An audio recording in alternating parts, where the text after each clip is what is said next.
गुरुवारी केस का धू नयेत. एक अक्कलकोट नावाचं गाव होतं. त्या गावात एक श्रद्धाळू बाई होती. ती रोज पूजा करत असे, पण गुरुवारी हमखास केस धुत असे. हळूहळू तिच्या घरात कारण नसताना खर्च वाढला. मन अस्वस्थ राहू लागलं. पूजा करूनही समाधान मिळेना. एक दिवस तिला स्वामी महाराजांनी विचारलं, गुरुवारी काय करतेस?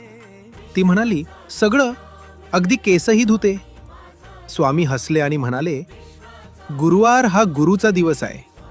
केस धुणं म्हणजे शरीरातील ओझ व लक्ष्मी तत्व वाहून जाणं. त्या दिवसापासून तिनं गुरुवारी केस धुणं थांबवलं. मन शांत झालं, घरात स्थैर्य आलं आणि पूजेला खरी एकाग्रता मिळाली. स्वामी महाराज म्हणतात, श्रद्धा अंध नसते, ती अनुभवातून येते.